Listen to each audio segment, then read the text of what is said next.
만나는 시간 나우 함께하고 계시는 지금 시각 10시 42분 막 지났습니다.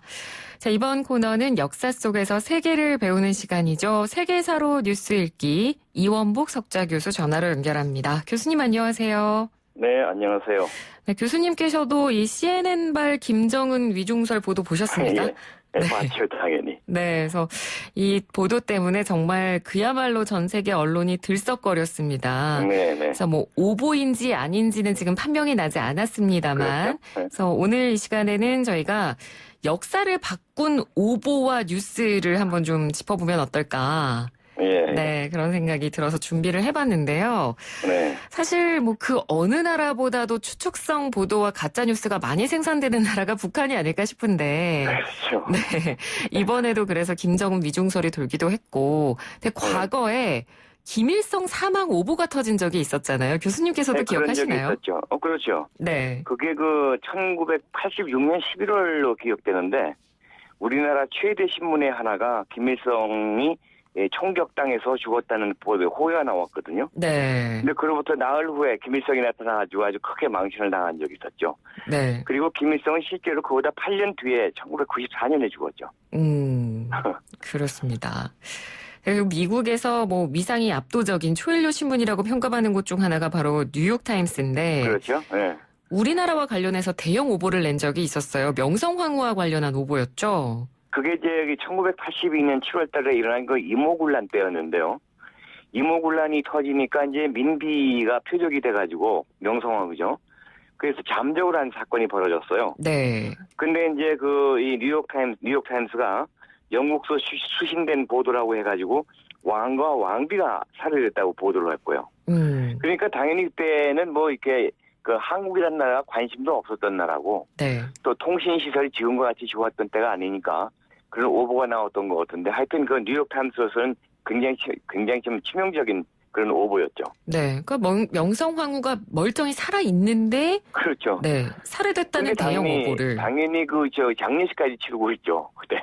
근데 그리고 13년 뒤에 실제로 명성황후가 시해됐을 당시에도 또다시 오보를 냈다고 하더라고요. 오보를 냈는데 뉴욕타임스가 낸 보도에 의하면은 대원군, 그러니까 왕의 아버지인 대원군이 무장 세력을 이끌고 궁궐에 들어가서 왕비의 생명을 위협했다. 이제 이런 식으로 나왔는데. 네. 사실은 그게 이제 일본 사람들에 의해서, 낭인들에 의해서 시해된 거 아니겠어요? 그렇죠. 근데 이제 일본이 그것을 발표하지 못하게 하고, 사실 그 당시만 해도 많은 사람들이 대원군을 의심한 건 사실입니다. 근데 이제 그것은 나중에 일본의 낭인들이 한 사건이라는 것이 밝혀졌지만은, 당시로서는 그렇게 완전히 오보라고 할 수가 없었던, 결과적으로 오보였지만, 네. 그런 추측성 기사였죠. 그런 많은 정황도 있었고요. 그러니까 추측성 기사를 내놨다가, 네. 다시 이제 정확한 보도를 내려고 했을 때 또 그 기사는 일본에서 보도가 금지가 되기도 했었고. 금지가 되기도 했고. 그러니까 그게 한참 뒤에나 밝혀졌죠, 그것이. 그렇군요. 하지만 그때 당시에는 워낙 지금처럼 인터넷이 발달했던 시기도 그렇습니다. 아니었고, 예. 전보에 의존하거나. 그렇죠. 네. 증기선에 신문 실어 가거나. 네. 그렇죠. 이런 시설이었기 때문에. 아무래도 이제 언론 보도라는 것이 속도가 생명이니까. 네. 신속의 생명이니까 이제 남보다 앞다투어서 특종을 내려고 먼저 쓰려고 하다 보니까 이런 실수가 종종 생기는 거죠. 예, 그렇습니다. 앞서 저희가 뉴욕타임스 이야기를 했습니다만 9.11 테러 이후에 미국이 이라크를 침공하는 일이 있었는데 그렇죠. 당시 미국 정부의 명분 중 하나가 이라크에 대량 살상 무기가 있다 이런 부분이었거든요. 그렇습니다. 예. 네. 근데 이제 언론 보도들이 이제 앞다투어 이라크에 대량 살상 무기가 있다는 보도를 했는데 사실 이건 언론만의 잘못은 아닌 것 같아요. 그건 전 미국의 정보가 잘못된 것도 있었죠. 네. 이제 언론이 그걸 받아서 적긴 적은데 결과적으로는 오보였지만은 이것도 이제 언론만의 잘못은 아니고 미국의 정보의 잘못인 것이 더 큽니다. 네. 까보니까 아무것도 없었잖아요. 그렇죠. 그 많은 사람이 살상되고 또 희생을 치렀는데. 예. 네. 그래서 이후에 뉴욕타임스나 워싱턴 포스트가 나중에 그런 부분에 대해서 반성하는 사설 쓰기도 했다고 하더라고요. 당연히 그래야죠. 오보는 오보니까. 언론의 생명이 정직하고 정확해야 되는데 거짓 뉴스를 갖다 퍼뜨린 결과가 되었으니까 반성문을 써야 되겠죠. 네, 반성문으로 될까 모르겠습니다만. 자, 오늘 세계 역사 속의 오보, 언론들의 오보 어떤 것들이 있는지 좀 저희가 살펴보고 있는데, 조금 더 최근의 일들을 좀 보자면, 미국 네. 대선 일정을 소화하는 가운데서도 대형 오보들이 터진 일화가 있었어요. 그 2004년에 이제 민주당 그 대통령 선거였는데, 네. 당시 그 존 케리 민주당 대통령 후보가 그 런닝메이트를 극비에 붙였어요. 극비에 붙였는데, 거기 그 뉴욕 포스트지가 리차드 게파트라고 보도를 했는데 나중에 까보니까 딴 사람 존 에드워드 상원 의원이 됐기 때문에 큰 망신을 당했죠. 그래가지고 이제 상대방 그 데일리 뉴스 같은 데서는 그러니까 비아냥거리기 위해서 이 편집장이 호주 사람이라고 네. 호주산 그 샴페인 보내가지고 비꼬기라고 했는데 실제로 제일 큰 이 언론 역사의 오보 사건은요. 네. 1948년이었습니다. 네, 어떤 일이요? 당시에 그 해리 트루먼 대통령하고 존 듀이하고 대통령 선거에서 붙었는데 네. 여론조사에는 압도적으로 존 듀이가 당선된다고 나왔거든요.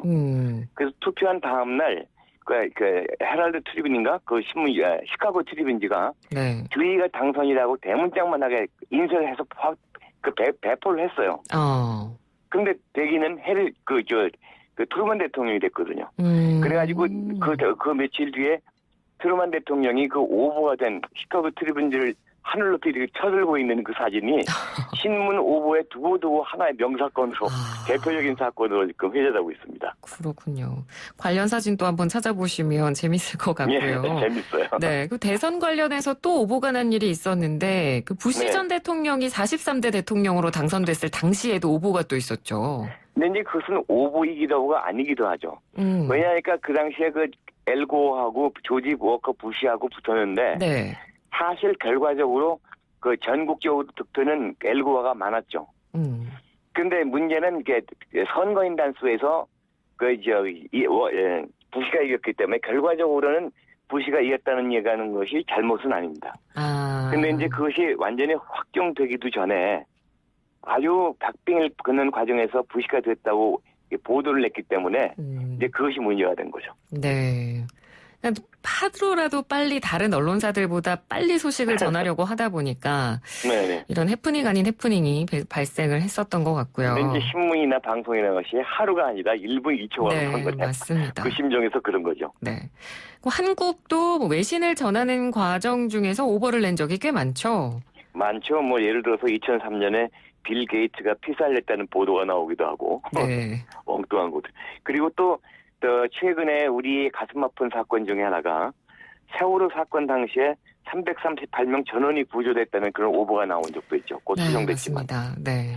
그리고 또 그 아랍 테러 단체한테 잡혀가지고 죽음을 당한 김선일 씨가 그 생존해 있고 석방 가능하다고 그런 보도가 나와가지고 정정되긴 했지만 그것도 오보의 케이스에 들어갑니다. 예, 맞습니다. 참 우리나라 언론뿐만 아니라 또 해외 언론에서 한국과 관련된 오보가 터지는 바람에 앞서 명성황후 예전 이야기도 했습니다만 그렇죠. 큰 피해를 입었던 또 아픈 역사도 또 있었어요. 그게 이제 대표적인 것이 그 1920년에 관동 대지진 일본에서 일어났던 네. 관동 대진 지진에 대한 그 보도였습니다. 그것은 사실은 지진인데 거기다가 흉흉하게 인심을 갖다가 유도하기 위해서 조선인들이 우물에다 돌을 탔다 해가지고 그런 그 인심들이 분노한 그 일본 사람들이 한국 사람이면 무조건 그 참사라는 그런 민족적인 비극이 터지기도 했죠. 네. 이 언론 보도라는 것이 정말 조심을 해야 되는 거죠. 그라고 생각이 돼요. 그러니까 이런 관동 대지진 관련한 사건 같은 경우는 그러니까 일본이 본인들의 정치 논리를 관철시키기 위해서 어떻게 보면 언론을 이용한 거니까 정말 악의적인 그렇죠. 가짜뉴스 오보죠. 네. 그래서 이제 오늘날에는 이게 오보라는 것은 인간이기 때문에 나올 수는 있어요. 네. 나올 수 있는데 최근에 들어와가지고 점점 인터넷이 발달하고 하니까 속도나 그것은 문제가 아닌데 의도를 가지고 고의적으로 가짜뉴스를 만들어 퍼뜨리는 그런 것들이 더 문제가 되는 거예요, 요즘에. 네, 맞습니다. 지금은 오보가 아니라 진짜 말씀해 주신 대로 가짜 뉴스가 문제가 되는 시대를 우리가 살고 있는데 오늘은 역사 속 저희가 언론사들의 오보에 대해서 좀 살펴봤습니다만 오보뿐만 아니라 뭐 가짜 뉴스까지 이제는 단순한 실수라고 생각하면 안 될 것 같고요. 네, 그렇죠. 그런 기사 생산에 대한 무거운 책임감을 언론사들이 좀 다시 한번 상기해야 되지 않나 그런 생각이 오늘은 좀 들었던 시간이었던 것 같습니다. 더군다나 이제 SNS가 발달해서 순식간에 퍼지기 때문에 이 가짜 뉴스의 파급 효과는 상상을 초월하는 겁니다. 지금 맞습니다. 가장 위험한 요소 중에 하나입니다. 오늘날에. 네, 언론사들이 오늘은 좀 반성을 해야 되는 그런 계기가 된 시간이 아니었나 그런 생각이 드네요. 교수님 오늘 말씀 잘 들었습니다. 고맙습니다. 네, 감사합니다. 네, 지금까지 이원복 덕성여대 석좌 교수였습니다.